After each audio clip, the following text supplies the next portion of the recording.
예, 오늘 말씀 보겠습니다. 마가복음 10장 말씀이에요. 마가복음 10장 17절에서 27절까지 말씀 보겠습니다. 한 절씩 교독하죠.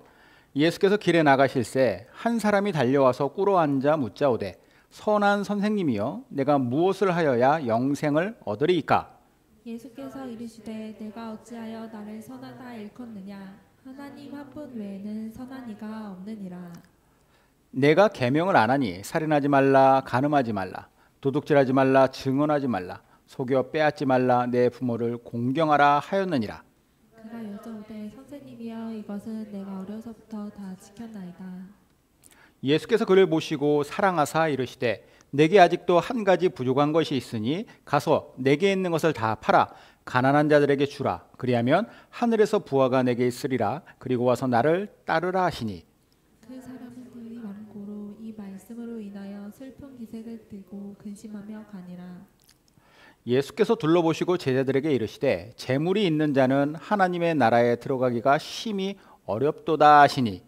제자들이 그 말씀에 놀라는지라. 예수께서 다시 대답하여 이르시되 얘들아 하나님의 나라에 들어가기 얼마나 어려운지. 낙타가 바늘기로 나가는 것이 부자가 하나님의 나라에 들어가는 것보다 쉬우니라 하시니. 제자들이 매우 놀라 서로 말하되 그런즉 누가 구원을 얻을 수 있는가 하니. 같이 읽겠습니다. 예수께서 그들을 보시며 이르시되 사람으로는 할 수 없으되 하나님으로는 그렇지 아니하니 하나님으로서는 다 하실 수 있느니라. 아멘. 오늘 말씀은요, 예수님께서 어딘가로 이동하시면서 시작을 합니다. 예수님께서 이동하려 하실 때 갑자기 한 사람이 예수님 앞에 달려와서 엎드려요. 그리고 그에게 어떤 질문이 있었던, 그러니까 자신이 평소부터 궁금해했었던 것 같은데 이 질문을 예수님께 드리고 있습니다. 그는 이 질문에 대한 답을 얻기 위해 예수님께 달려온 것이에요. 17절 보겠습니다. 이렇게 기록되어 있어요. 예수께서 길에 나가실새 한 사람이 달려와서 꿇어앉아 묻자오되 선한 선생님이여 내가 무엇을 하여야 영생을 얻으리까? 예수님께 했던 질문이 뭐예요? 영생, 즉 영원한 생명이라고 하는 구원을 어떻게 하면 받겠습니까? 제가 어떻게 하면 이 구원을 받습니까? 받을 수 있습니까? 라는 질문이에요. 그에게 있어서 이 질문은 매우 중요한 질문이었습니다. 평소에도 아주 깊은 고민 속에 이 질문을 가지고 살았던 것 같아요.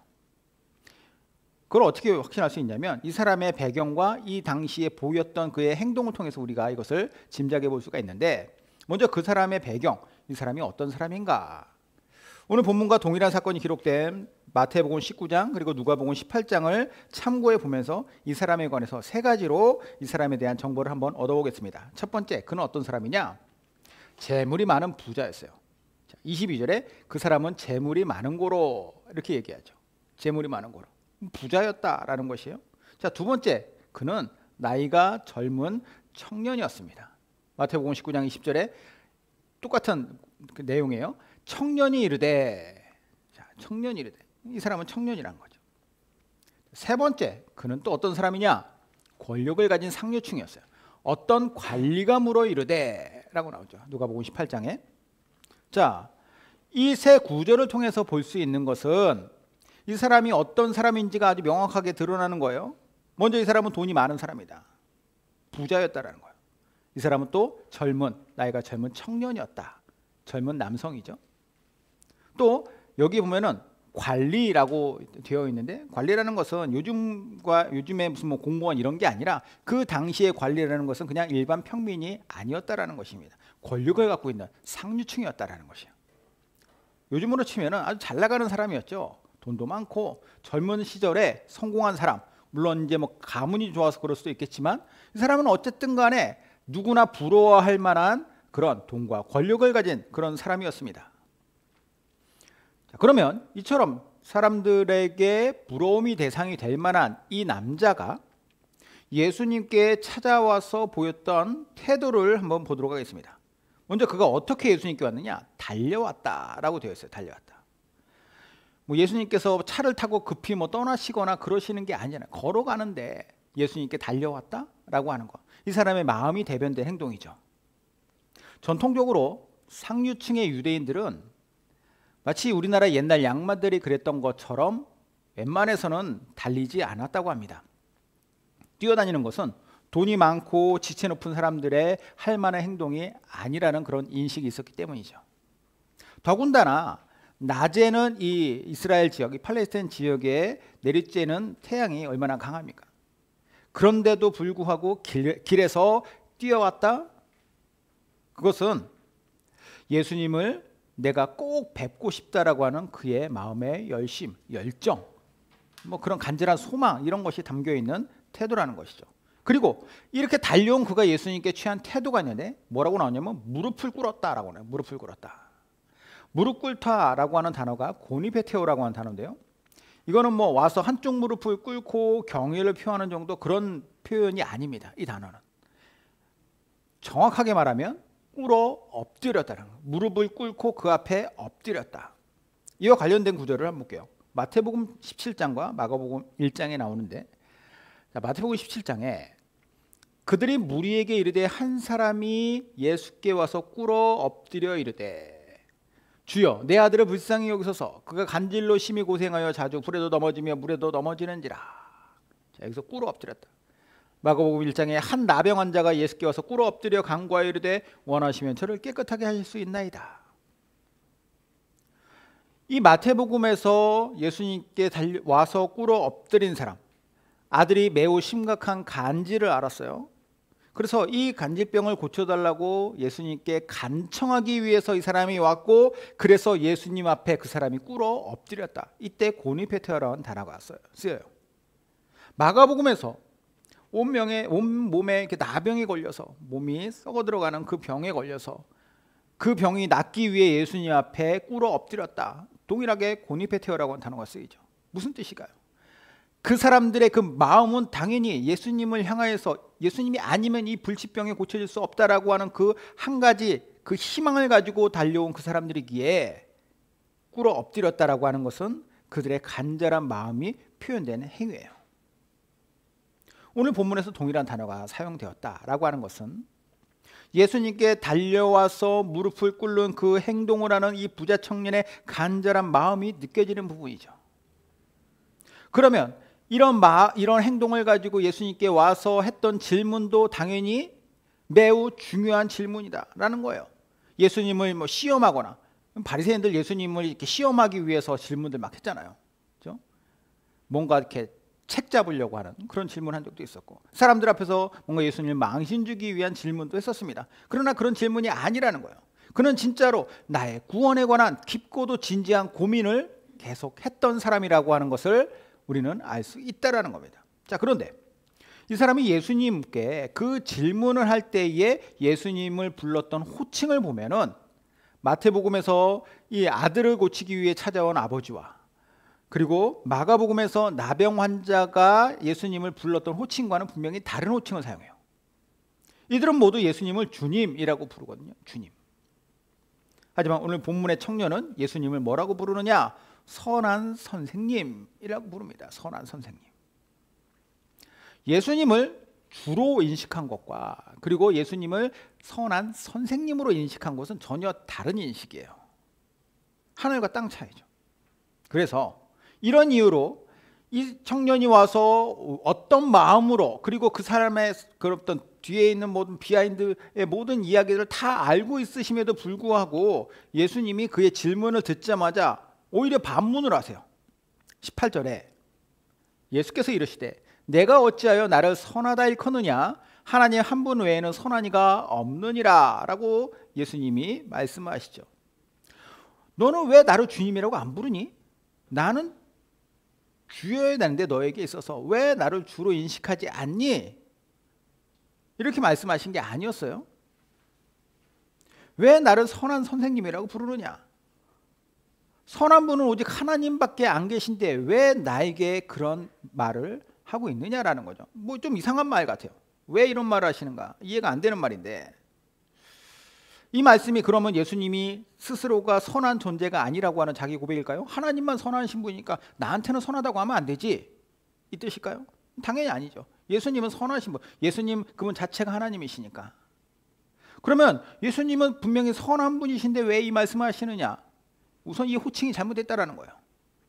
선한 선생님이라고 하는 표현 자체가 성립될 수 없는 조합이라는 것이죠. 선한 주님이어야 돼요. 선한 존재는 오직 하나님밖에 없으니 예수님을 그냥 선생님이라고 인식을 하던가 아니면 선하신 주님이라고 인식을 하던가 그의 잘못된 인식을 바로잡아 주세요. 이 말씀을 하심으로써 무엇을 얘기하시느냐? 인간이라고 하는 존재는 원래 선할 수 없다. 선하다는 건 뭐예요? 완벽하다는 거룩함을 이야기하는데 인간이라는 존재는 하나님처럼 그런 완벽한 존재가 선한 존재가 될 수 없다. 동시에 예수님 당신은 이 땅에 선한 분으로서 선한 주님으로서 이 땅에 오신 하나님이라고 하는 사실을 알려주고 있으신 거죠. 호칭 하나에서부터 이제 진리를 말씀하시면서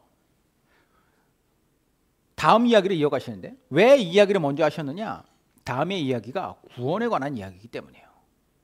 구원에 관한 말씀, 예수님의 청년의 질문에 대한 대답을 한번 보죠. 예수님은 그에게 대뜸 네가 계명을 잘 안 하니? 라고 말씀하시면서 19절에 이렇게 말씀하세요. 살인하지 말라, 간음하지 말라, 도둑질하지 말라, 거짓 증언하지 말라, 속여 빼앗지 말라, 내 부모를 공경하라 하였느니라. 자, 여기서 언급되는 계명들은 10계명에서 후반부에 있는 계명들이에요.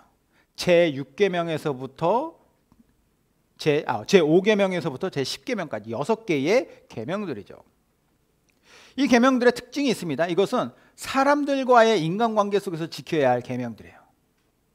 10계명은 크게 하나님과 인간 사이의 관계 속에서 나 외에는 다른 신을 너에게 두지 말라라고 하는 그런 하나님만이 유일하신 분이다라고 하는 것에서부터 시작해서 안식일을 거룩하게 지키는 것까지 하나님의 어떤 1계명부터 4계명까지는 하나님과의 관계성 속에서 지켜져야 할 계명이고 내 부모를 공경하라고 하는 5계명부터 마지막 10번째 계명까지는 다 인간들 사이에서 지켜야 할 계명이에요. 이 계명들은 그 중요성이 하나하나가 매우 중요하죠. 다른 계명들을 다 지켜도 하나의 계명을 어기면 그건 말짱 꽝이에요. 모든 인간은 이 계명을 다 지킬 수가 없죠. 자, 그런데 당시에 보통 종교적 열심을 가졌다라고 하는 사람들은 제1계명부터 제4계명까지의 하나님과의 관계성 속에서 지켜야 할 계명들은 철저히 지켰어요. 그런데 인간관계 속에서 지켜야 할 계명들은 그렇게 잘 지키지 않았던 것을 우리는 볼 수 있습니다. 이런 이유로 예수님께서 계명에 대해 말씀하시면서 일부러 뒤에 부분을 이야기하세요. 보통은 덜 중요하게 생각하는 이 계명들도 네가 잘 지키며 살았느냐라는 것이죠. 근데 이 청년의 대답이 뭐냐? 어려서부터 이 계명들을 저는 철저하게 지키며 살아왔습니다. 20절 볼까요? 그가 여짜오되 선생님이여 이것은 내가 어려서부터 다 지켰나이다. 그의 대답이 거짓말일까요? 진짜일까요? 지키지 않았는데 지켰다라고 거짓말하는 걸까요? 만약에 그랬다면 예수님이 모르실 리가 없죠. 예수님의 반응을 보면은 그의 말이 거짓이 아니었음을 우리는 알 수가 있습니다. 거짓말하지 말라고 핀잔을 주거나 나무라지 않으세요. 오히려 예수님은 어려서부터 계명을 잘 지켰다고 대답하였던 그 청년을 사랑하는 마음으로 바라보셨다. 물론 완벽하지는 않았겠죠. 완벽할 수는 없었으나 그가 얼마나 열심히 살았느냐라고 하는 거에 대해서는 인정해 주시는 거예요. 21절에 전반절에 보면은 예수께서 그를 보시고 사랑하사 이렇게 나오죠. 적어도 이 청년은 그 당시에 대부분의 율법주의자들처럼 바리새인들처럼 겉만 번지르르하게 포장하면서 살았던 그런 인생 살지 않았다라는 거예요. 실적으로 달랐죠. 예수님이 겉과 속이 다른 사람들, 그 바리새인들을 얼마나 미워하십니까? 얼마나 많이 책망하세요. 이 회칠한 무덤들아. 속에는 썩어 있는데 겉에는 그냥 칠을 해놓고 아닌 것처럼 아닌 척하는 너희들의 그 가식이 위선이 얼마나 더러우냐. 예수님 가차없이 지적을 하세요. 그런데 그들과 다르게 예수님은 이 청년의 인생에 대해서는 그의 삶에 대해서는 그가 율법적으로 하나님 앞에 열심히 살았던 그것에 대해서는 예수님이 인정을 해주신다라는 거예요. 그리고 사실 이런 정도의 삶을 살았던 인물이기 때문에 예수님께 와서 이 질문을 했던 것이라고 저는 생각을 합니다. 그런데 이 사람이 율법을 지독하게 열심히 잘 지키면서 살아봤는데 이게 맞나? 내가 잘하고 있나라고 하는 근본적인 의문이 들었다라는 거죠. 일단 이것만 보더라도 예수님이 이 청년을 기특하게 생각할 수밖에 없었으리라 생각돼요. 공동 번역을 보니까 이 청년을 보신 예수님의 반응을 이렇게 번역해 놨습니다. 예수께서 그를 유심히 바라보시며 대견해하셨다. 제가 이거 썼어야 되는데, 예수님이 그를 바라보시며 대견해하셨다. 대견해하셨다. 일단 예수님이 이 청년의 살아온 인생에 대해서 인정을 했어요. 하지만 그에게는 한 가지 부족한 것이 있죠. 그 한 가지를 바로잡고 나를 따르라고 21절에 이렇게 말씀하십니다. 예수께서 그를 보시고 사랑하사 이르시되 내게 아직도 한 가지 부족한 것이 있으니 가서 내게 있는 것을 다 팔아 가난한 자들에게 주라. 그리하면 하늘에서 보화가 내게 있으리라. 그리고 와서 나를 따르라 하시니, 많은 부자들이 부담을 갖는 구절이 여기 딱 나왔어요.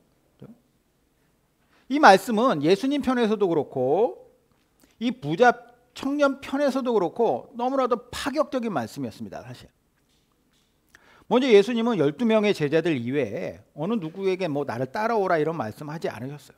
그런데 예수님이 이 청년에게 그 제안하셨습니다. 빈말일까요? 농담일까요? 아니에요. 그야말로 파격적인 말씀이었어요. 근데 이 제안을 청년의 입장에서 봤을 때는 뭐 당혹스럽죠. 파격적인 제안이에요. 너에게 부족한 것이 있으니, 즉 온전치 못하는 문제가 있다라는 거예요. 근데 그 문제가 뭐냐? 네가 가지고 있는 많은 재물이다. 이건 유대인의 사고방식에서는 성립될 수 없는 거예요. 무슨 말이냐? 많은 재산을 소유했다라는 것은 온전치 못함의 영역, 문제가 있는 것이 아니라 오히려 그 반대였어요. 물질적 부는 다른 사람들보다 하나님의 뜻에 그 사람이 더 열심히 합당하게 살았던 그 삶에 대한 하나님께서 허락해 주신 축복이다라고 생각을 했어요. 즉 부자는 하나님 앞에 자기가 열심히 살았던 결과물로서의 부를 누리며 사는 것이다라고 생각했다라는 거죠. 그런데 이 부함이 문제다라고 한다면 그 당시에 사람들의 세계관에서는 이해가 안 되는 일이죠. 여기에다 더 충격적인 말씀 뭐예요? 재산을 나눠주고 따라오라. 부와 권력을 다 포기해라. 입장을 바꿔서 이런 말을 들으시면 어떠시겠습니까? 네, 그렇게 하겠습니다. 순종하겠습니다. 다 팔아서 나눠주고 오겠습니다. 이럴 수 있을 것 같아요.